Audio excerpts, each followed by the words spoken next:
Kali ini kita akan membahas sebuah soal dari Canadian Maths Olympiad tahun 2019, soal nomor 3.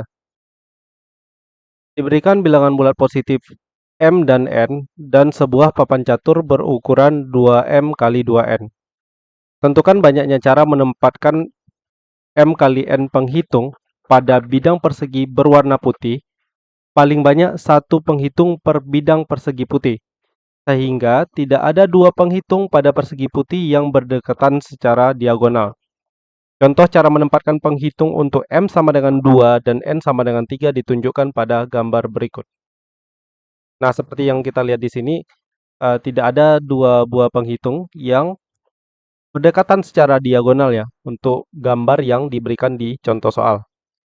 Nah, kemudian pertanyaannya bagaimana cara menyelesaikan tipe-tipe soal seperti ini. Nah, pertama, kalau kita lihat sekilas itu kan nggak mungkin ya, kalau di sini misalnya, di 4 kotak sini, yang dua kotaknya atau dua petanya ada berwarna putih, nggak mungkin diisi oleh dua penghitung.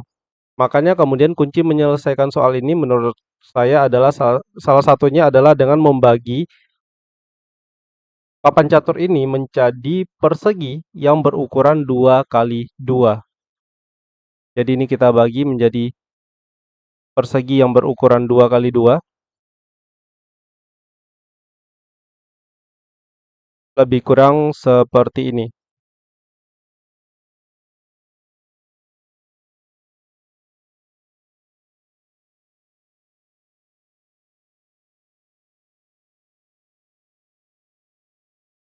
Nah, dari persegi berukuran 2 kali 2 yang tampak di layar ini, sekali lagi yang paling penting yang pasti adalah bahwa dua buah penghitung itu tidak mungkin berdekatan secara diagonal. Artinya, setiap satu buah persegi itu maksimal hanya ditempati oleh satu buah penghitung.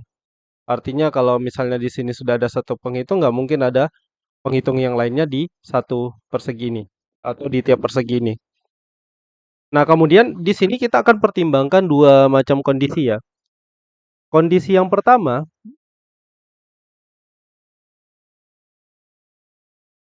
adalah kondisi jika persegi 2 kali 2 ini kita tempatkan penghitungnya di sudut kiri atasnya. Misal, kalau saya tempatkan di sini, maka akibatnya otomatis ya, semua persegi yang berada di sebelah kirinya pasti akan meletakkan penghitung di sudut yang sama. Jadi nggak mungkin tiba-tiba ya, karena ini udah di sini penghitungnya, kita taruh di sini, nggak mungkin, pasti di sini. Nah, karena penghitung berikutnya sudah di sini, ya pasti penghitung di persegi makin ke kiri itu juga ditempatkan di tempat yang sama. Tidak cuma yang kiri, tapi ini juga berlaku untuk di persegi yang di bagian atasnya. Pasti tidak mungkin di bagian bawah ya. Di sini diletakkan penghitungnya, jadi di sini dan seterusnya. Itu untuk kondisi yang pertama. Nah, untuk kondisi yang kedua ya kita kan menempatkan penghitung itu kalau nggak di sudut kiri atas persegi pasti sudut kanan bawah ya. Nah, kalau misalnya kita tempatkan penghitungnya di kanan bawah, di sini saya pakai gambar yang sama tapi menggunakan tinta yang berwarna berbeda ya. Nah, misalnya di sini. Nah, jadi kebalikan dari yang tadi.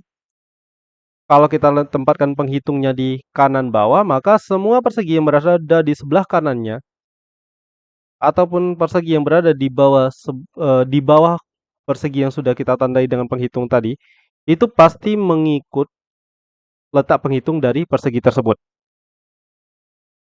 Nah, karena cuma ada dua kondisi ini, maka kemudian banyaknya cara kita menempatkan M kali N penghitung ini tergantung kepada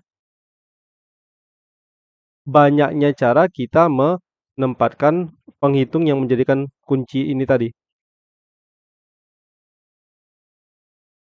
penghitung yang dijadikan sebagai apa ya, patokan apakah dia kanan bawah atau kiri atasnya.